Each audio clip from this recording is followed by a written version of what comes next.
Bonjour, bon après-midi partout où vous êtes. Écoutez sur les programmes d'Amont. Euh, comme bien, nous avions introduit la fois passée le sujet dans le livre historique, et c'est tous les sujets parlant sur hum, les livres des rois. Aujourd'hui, comme nous l'avons bien défini ce jour-là, aujourd'hui nous allons introduire aussi continuer surtout, nous avions promis de vous faire quelques points sur la subdivision des livres des rois dans les sujets précédents. Aujourd'hui, nous voulons parler un peu sur ces petites subdivisions un peu plus rapidement, comme un rappel, peut introduire les livres des chroniques. Première subdivision que nous voyons. Aussi, sur les subdivisions, ça dépend de euh, l'auteur des livres que nous sommes en train d'exploiter, mais aussi beaucoup de théologiens, beaucoup de formateurs bibliques discutent beaucoup sur les subdivisions. Donc nous n'insistons pas, nous sommes plus catégoriques à ces points subdivisionnels.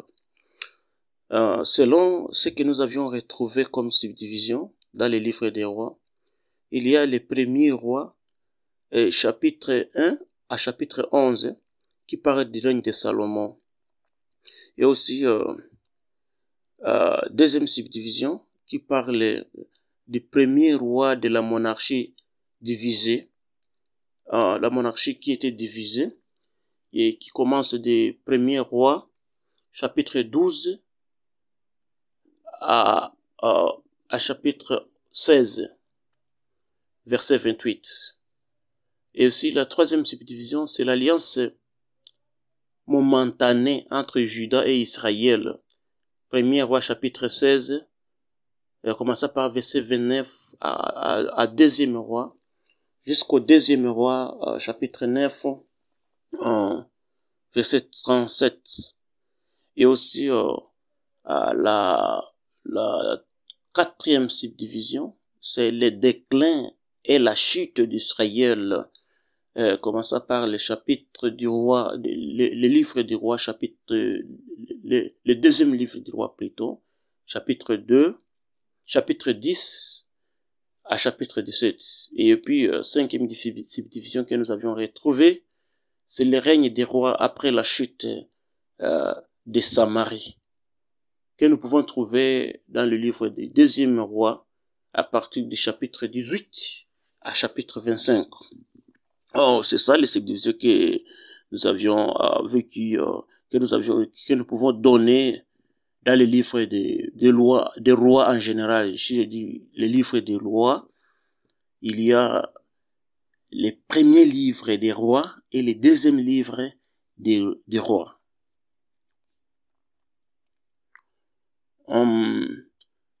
C'est ça, ce que nous avions parlé la fois passée. Nous continuons toujours avec notre cours, les livres historiques. Et aujourd'hui, nous allons parler sur les premiers et deuxièmes chroniques, comme les nouveaux sujets d'aujourd'hui. Après avoir parlé un peu sur la subdivision des livres des rois, notre sujet que nous allons introduire à ce moment, c'est les premiers et deuxièmes livres des chroniques. Comme bien il est nommé en hébreu Dibré, Hey, Dibré Hay Yamim, qui signifie les annales des jours ou les paroles des jours.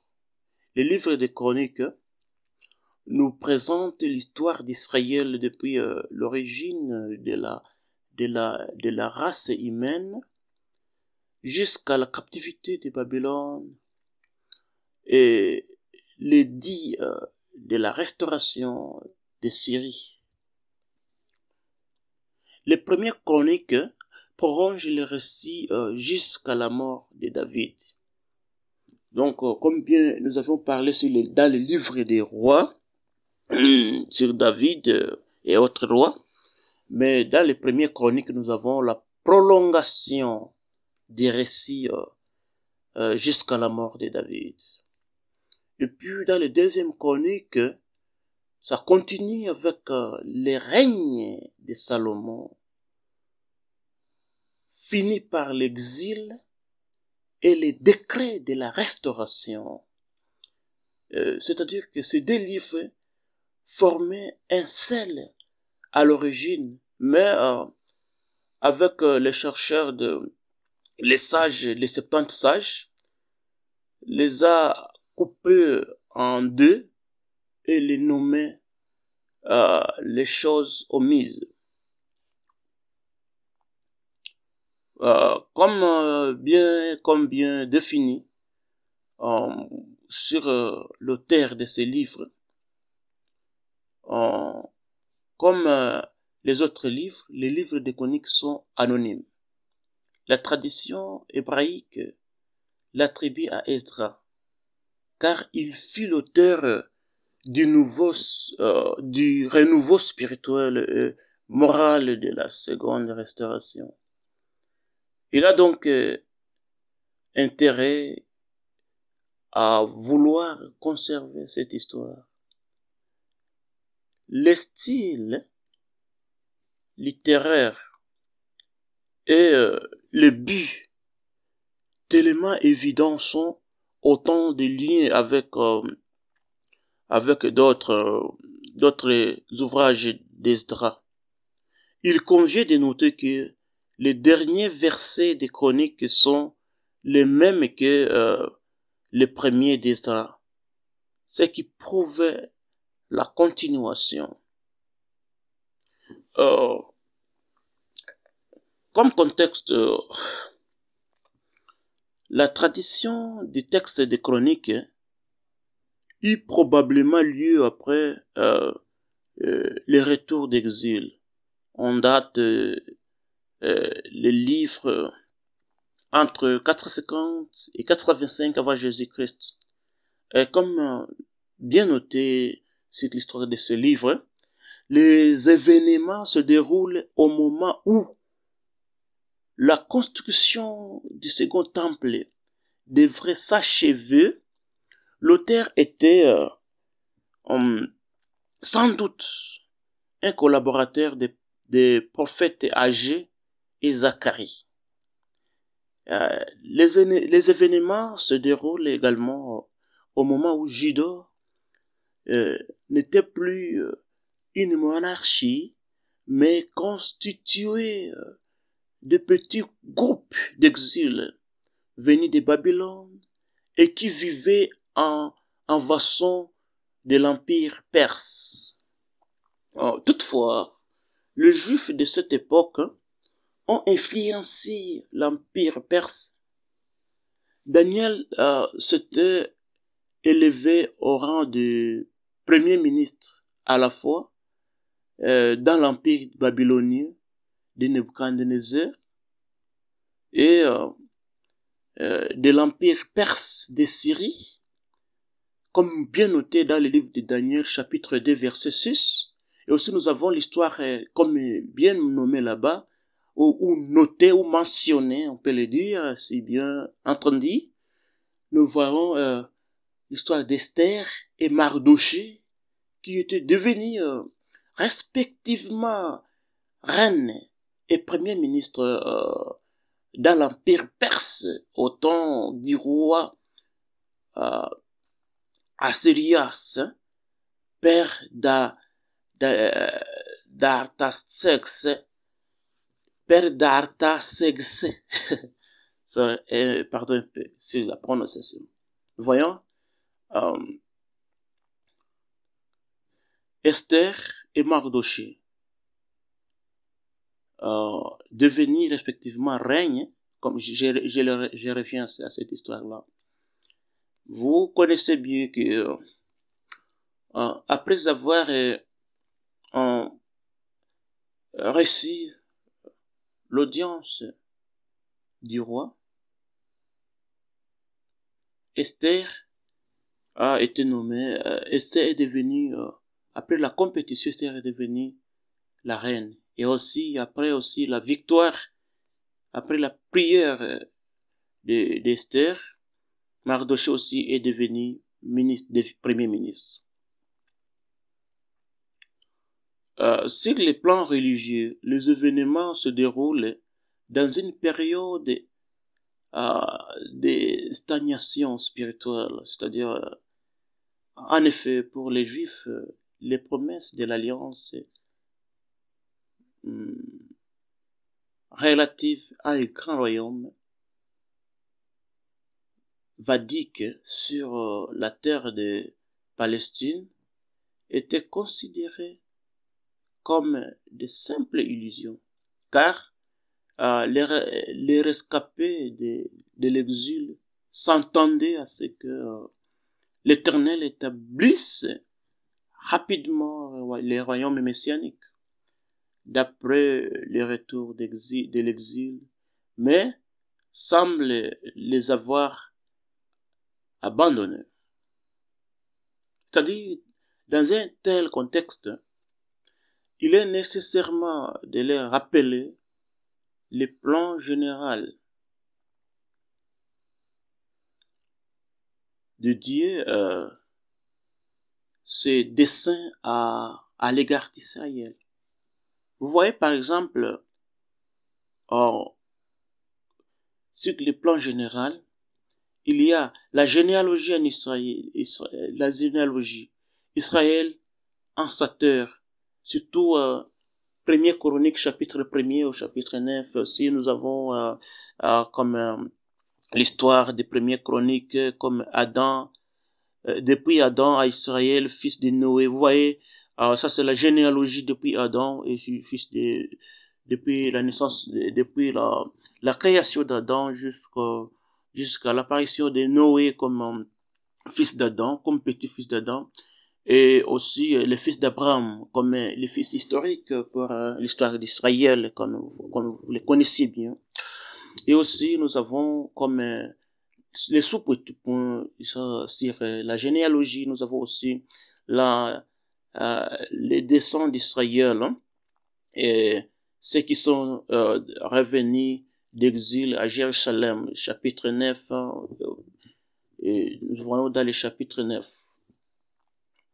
Aussi, le règne de David et de Salomon, Israël, en son unité pendant le règne de David et de Salomon, comme l'histoire que nous pouvons trouver dans les premiers livres des Chroniques, chapitre 10, deuxième livre des Chroniques, chapitre 9. Hein.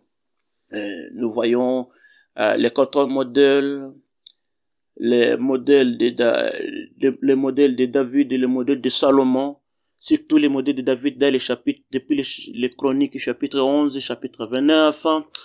On parle aussi on montre comment le règne de David était. Sur l'histoire des modèles de David, l'histoire est devenue comme un bon modèle. C'était une image, grande image dans ce livre. Et aussi, depuis deuxième chronique, chapitre 1 jusqu'au chapitre 9, hein, nous avons le deuxième modèle dans ce livre des fils du roi David, du roi Salomon. Et puis, nous avons autre point là-bas sur le plan, les successeurs de Salomon, Israël en quête